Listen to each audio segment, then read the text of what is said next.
Bonjour à tous, donc moi c'est Indira, donc je serai votre coach pour ce programme spécial mal de dos. Donc c'est un programme qui va combiner plusieurs formes d'exercices pour vous soulager, parce que nous savons tous que le mal de dos c'est le mal du siècle, tout simplement parce que on se positionne mal lorsqu'on est assis, ou on bouge beaucoup moins.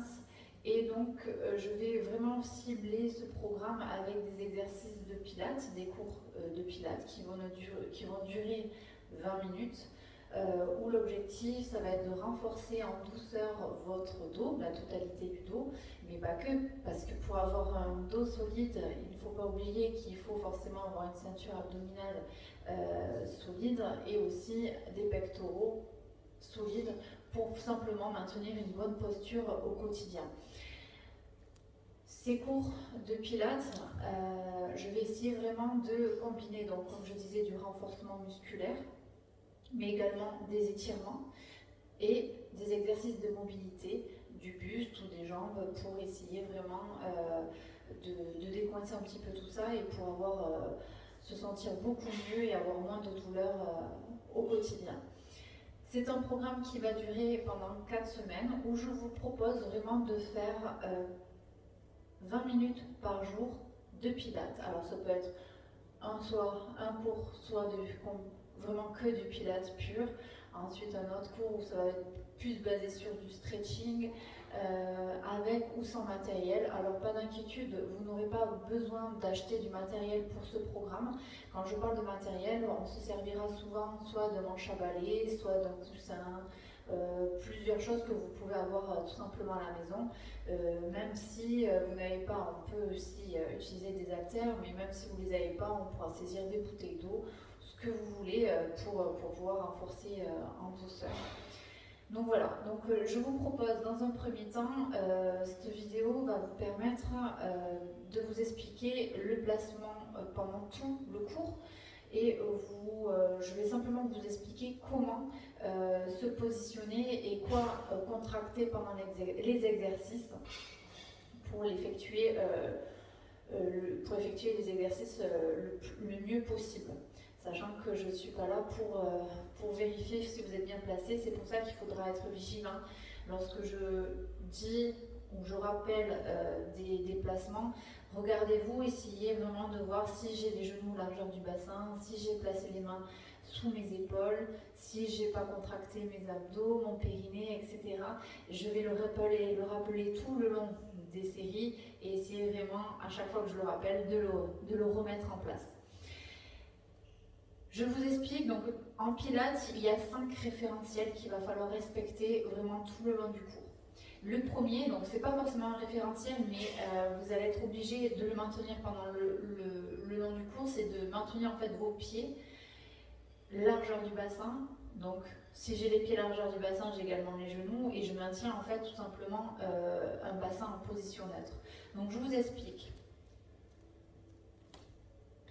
Donc là normalement tout le monde peut me voir. Sur ma largeur de bassin, moi j'ai une petite technique pour être sûr d'avoir cette largeur de bassin. Il suffit de placer vos orteils près des talons, de vriller vos pieds pour être sûr d'avoir cette largeur de bassin qui sera maintenue tout le long des exercices. Donc n'hésitez pas, dès que vous avez un doute, hop, je place mes orteils derrière talons, je vrille pour maintenir cette largeur de bassin.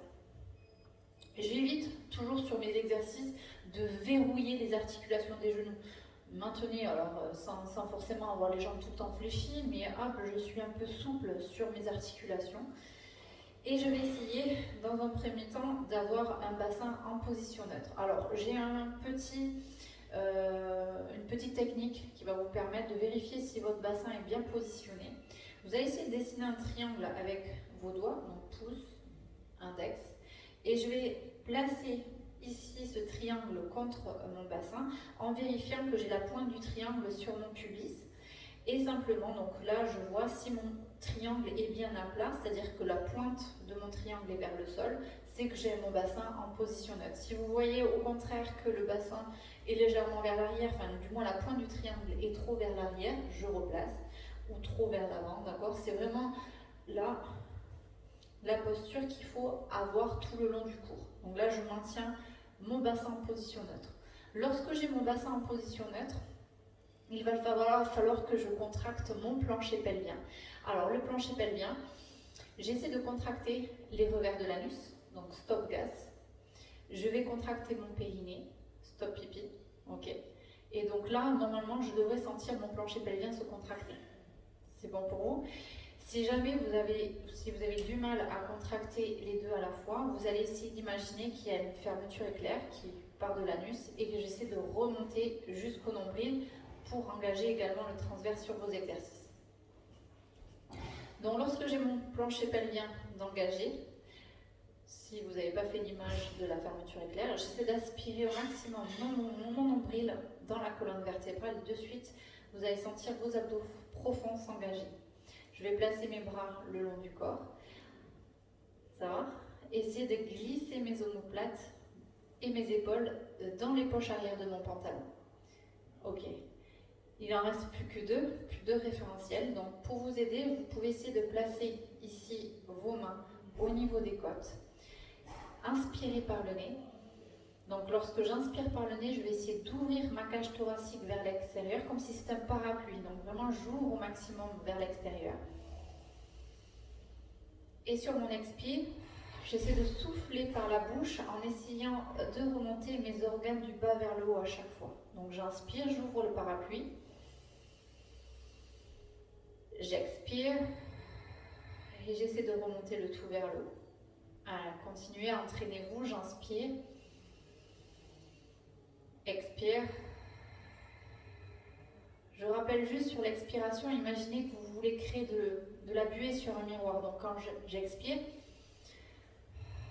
je viens chercher le souffle au niveau de l'arrière-gorge. Vraiment, gardez en tête que vous cherchez à créer de la buée sur un miroir. Donc j'inspire et j'expire. Parfait. Dernier référentiel, je vais rentrer mon menton et essayer de maintenir cette nuque bien longue, comme si on vous tirait fort par les cheveux. Et là, normalement, vous avez vos 5 référentiels pour pouvoir attaquer ce programme et faire les exercices dans de bonnes conditions. Petit test, petit rappel, même si je vais vous le répéter tout le long des cours, j'essaie de travailler toujours sur mes cycles respiratoires. Donc quand je fais un mouvement, j'inspire et quand je relâche mon mouvement, j'inspire, d'accord? Expire quand je fais le mouvement, j'inspire quand je relâche. Donc je vous explique tout simplement, on va essayer de faire un petit test pour être sûr. Donc là j'ai mes 5 référentiels, pied largeur du bassin, bassin neutre, je contracte mon plancher pelvien et mon transverse avec la fermeture éclair qui part de l'anus jusqu'au nombril. Je glisse mes omoplates, les épaules vers l'arrière, nuque longue. Allez, c'est parti, j'inspire. Tout le long de l'inspiration, je vais essayer de monter mon bras vers le plafond. Et tout le long de l'expire, je vais essayer de glisser mon bras le long de la cuisse. Et j'inspire. Et j'expire. Inspirez. Expirez. Petit dernier. Expirez. Parfait. Donc vous l'avez compris sur mon exercice, à aucun moment je n'ai bougé le bassin puisque le bassin doit rester en position neutre sur chaque exercice. Donc j'espère que cette petite vidéo de petit rappel sur le placement sur chaque exercice, vous l'avez compris. Si jamais, n'hésitez pas à m'écrire en commentaire, je peux rajouter des vidéos pour mieux expliquer mon positionnement lorsque je suis debout ou allongée, en maintenant ce petit triangle au niveau du bassin qui doit rester plat tout le long du cours. Voilà, donc je vous souhaite un excellent programme et à très vite.